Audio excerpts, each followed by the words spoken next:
the right to decide their own future in line with the UN resolution, whereas the present man who's implicit in the genocide of the Palestinians rejected that and said it should be up to a discussion between Pakistan and India. No. And therefore the people of Kashmir would not have a democratic vote on their future.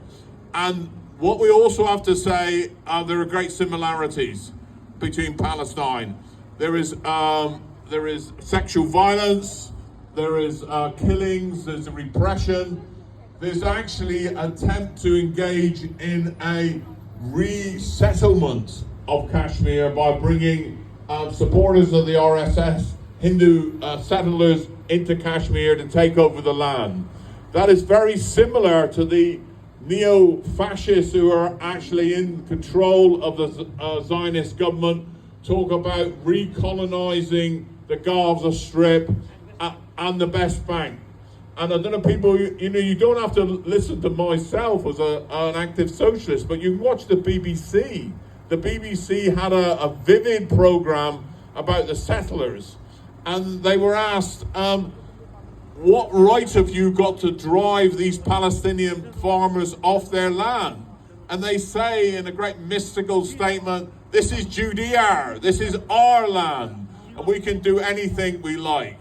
But I think the other thing we need to say is we are witnessing one of the great war crimes of history.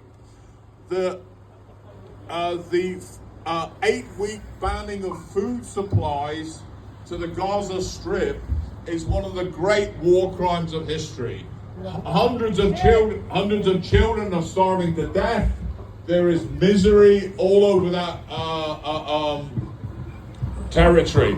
And I don't know if people know, and this was pointed out by one of the authors of a book we've got on the stall, Tony Greenstein, who's a very active Jewish anti-Zionist. The Nazis did a similar thing in the Warsaw Ghetto as part of the Holocaust. They actually besieged the area, but they did not stop all food supplies into the Warsaw Jewish Ghetto. They killed a lot of people, they starved people, but they did not go to the extent of banning all supplies. So what we have today with Netanyahu is similar policies to that of the Nazis, of engaging in mass starvation and mass killing of the population. I'll just finish. And I think to finish off to say that I've attended many of these events, it's very important that we intervene in British politics and support those people like Jeremy Corbyn and other people on the left who argue for self-determination, and we get rid of these people who've taken over the Labour movement and want to actually throw the Kashmiris into the sea. So solidarity with your battle. We need to continue the battle for Kashmiri and Palestinian self-determination.